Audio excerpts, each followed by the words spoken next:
Eh bien, à ma gauche se trouve Monsieur Thomas Dosset, Et à ma droite, monsieur Silvio Mélis, dit Silix. un artiste de 20 ans qui est un petit peu multitâche, hein. Il joue de la guitare, de la basse, du piano, il a appris la batterie, il chante, il compose, bref, il fait vraiment beaucoup de choses artistiquement parlant. Il a eu un parcours très très complet, en commençant au conservatoire, en passant par les MJC, les cours particuliers, les choses en autodidacte aussi. Et donc c'est vraiment un artiste complet avec qui j'ai plaisir à partager la scène. À ma droite, un artiste au moins tout aussi complet, également de 20 ans, qui a tout aussi bien suivi un parcours musical et artistique dès sa plus tendre enfance. Il a commencé aussi au conservatoire, il y a fait de longues années et aujourd'hui il joue d'ailleurs dans l'harmonie municipale de la ville de Douai en tant que trompettiste. Par ailleurs, il fait aussi beaucoup de théâtre. Il a notamment eu le rôle principal dans Cyrano de Bergerac, des années de conservatoire en musique, en théâtre et puis donc aujourd'hui des spectacles effectivement. Donc on baigne tous les deux dans cet univers artistique depuis très longtemps et on aime ça quoi. On vit l'art vraiment pleinement quoi, et sous toutes ses formes. Même le dessin d'ailleurs. On en Même parle le pas, dessin, mais oui, parce que d'où ça vient cette passion pour l'art? En fait, Thomas et moi, on s'est rencontrés il y a 10 ans, c'était au collège, et en fait, on a participé à un atelier bande dessinée, puisque notre première passion commune, c'est le dessin. Voilà, on a fait des séjours d'études à Angoulême, et de là, grâce à nos professeurs d'art plastique, messieurs Stenven et Ketzel, qu'on salue, on a pu au fur et à mesure développer cette passion pour l'art, et c'est comme ça qu'on en est arrivé à faire un spectacle sur l'art. Tout à fait. Au départ, c'était pas du tout la musique ou le théâtre qui nous ont poussés à nous rencontrer et à collaborer, à travailler ensemble.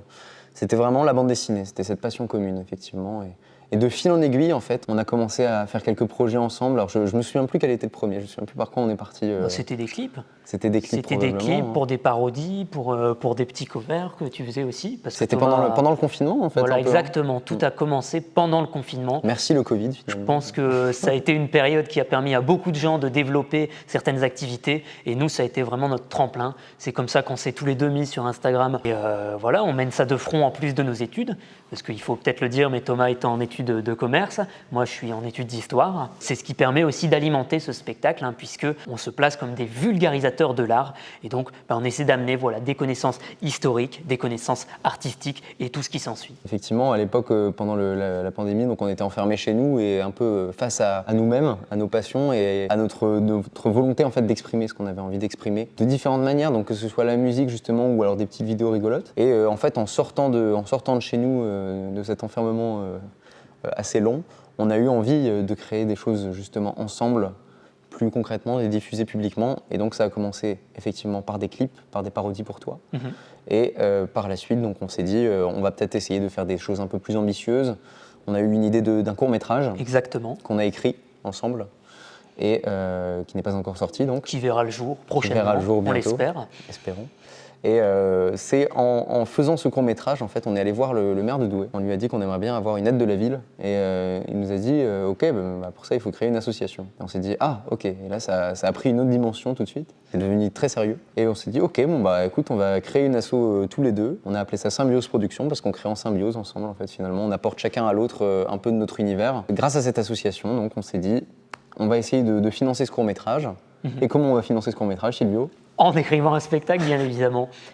Et d'où elle nous vient l'idée du spectacle? Eh bien, on en revient au début, des cours d'art plastique. Parce que toujours à cause du confinement, on avait des petits exposés à faire et il se trouve que, on n'avait pas forcément la possibilité de se voir avec Thomas. Et donc, on a fait des exposés en virtuel. Donc je me rappelle notamment d'un exposé sur Magritte, un autre exposé sur Gustave Courbet. Et donc, dans ces petits exposés, on écrivait tout. Il y avait des petites blagues, comme ça rendait ça attrayant. Ça durait 4-5 minutes. Et on s'est dit, mais pourquoi on ne partirait pas de là pour exposer notre passion, à savoir l'art, et pour amener ça au plus grand nombre de personnes. On a trouvé ça intéressant. Et c'est comme ça qu'on en est arrivé à ce point-là. Après, il a fallu trouver un titre, alors on a cherché. Et puis moi qui suis passionné d'Alice au Pays des Merveilles, j'ai dit de l'autre côté du tableau et c'est arrivé comme ça. Et aujourd'hui, on est ici, sur cette magnifique scène de la salle des fêtes de Courchelette, où on lance la tournée du spectacle de l'autre côté du tableau pour l'année 2024, dans le Douaisis. Alors le spectacle de l'autre côté du tableau, c'est un peu particulier. Au départ, l'idée originelle n'est pas venue de la volonté de parler d'art, en fait. On est parti de la volonté de créer un spectacle d'un genre différent, d'un genre nouveau, quelque chose de spécial. Moi, j'avais cette idée de quelques spectacles qui existent déjà, en fait, et qui fonctionnent selon des choix du public justement, et que la fin peut être différente selon les choix qui sont faits, etc. Un petit peu comme les livres dont tu es le héros. Voilà, exactement. Et je me suis dit, eh ben, allez, on va faire un spectacle similaire. On s'est un peu lancé ce défi-là. Et après est venue la volonté justement de parler d'un truc qui nous corresponde, hein, et qu'on aime tous les deux, qui est donc l'art. Et comme le disait Silvio, cette volonté de reprendre un petit peu ce qu'on faisait déjà ensemble dans nos cours d'art plastique. Donc c'est un spectacle qui par essence a cette interaction avec le public, en son cœur, en son âme vraiment profonde, et la volonté que le public presque décide de son spectacle et que chaque date soit complètement différente. C'est pour ça qu'on n'a jamais fait 2 fois le même spectacle, même souvent, très souvent, un peu trop même, on réécrit entre chaque date. Il évolue au fur et à mesure du temps. Là maintenant, il a une forme qui, je pense, est un peu plus stable, plus précise. Et ça passe par des sketchs, par des chansons, on parle d'art sous toutes les formes. Avec la volonté de répondre à cette grande question, qu'est-ce que l'art ? Et à quoi ça peut bien servir. Et vous l'aurez compris, comme nous sommes un petit peu multitâches, c'est de là que vient la volonté d'y mettre des sketchs, mais également de la musique. On a composé des chansons pour le spectacle, et enfin de l'improvisation qui naît par l'interaction avec le public. Des chansons qui se retrouvent d'ailleurs dans l'album du spectacle.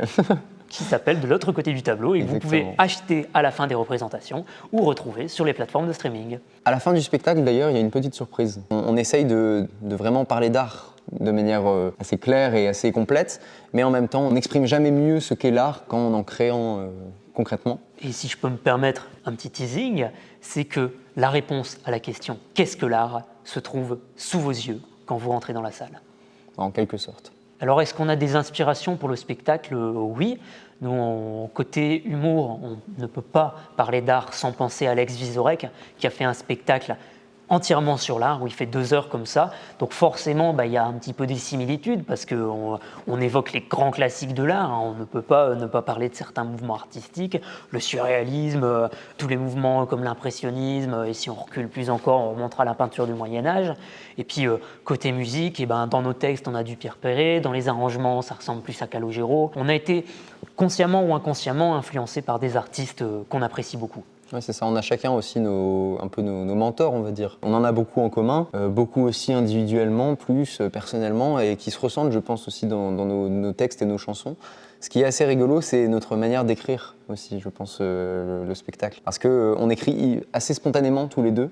Dans l'interaction. Ouais, et vraiment à 4 mains, quoi. Chaque sketch est écrit par nous deux ensemble, en fait. Et je trouve ça hyper intéressant, en fait, cette façon qu'on a d'entrer en symbiose, en fait, en quelque sorte, quand on écrit. De mettre chacun au profit de l'autre ses connaissances, justement aussi ses influences. Et ouais, voilà, c'est cet apport qu'on se fait tous les deux et qui est hyper fluide, en fait. On écrit un sketch assez rapidement. Et on peut presque parler de ping-pong d'idées, en fait. Et ce qui est excellent, c'est qu'on peut écrire à n'importe quelle heure du jour ou de la nuit et à n'importe quel endroit. Il y a des sketchs qui ont été écrits en plein milieu de l'après-midi dans un jardin à 14h. D'autres en plein milieu de la nuit. Exactement, après une soirée sympathique. Sympathique, oui, avec des gens sympathiques. Avec des gens sympathiques. On était joyeux à ces heures-là. Voilà. Alors, on n'a plus qu'une chose à vous dire. Venez nous voir. Venez nous voir. Je savais pas ce que tu allais dire. Tu veux qu'on le fasse ? Et maintenant, à votre tour de venir nous voir et de passer de l'autre côté du tableau.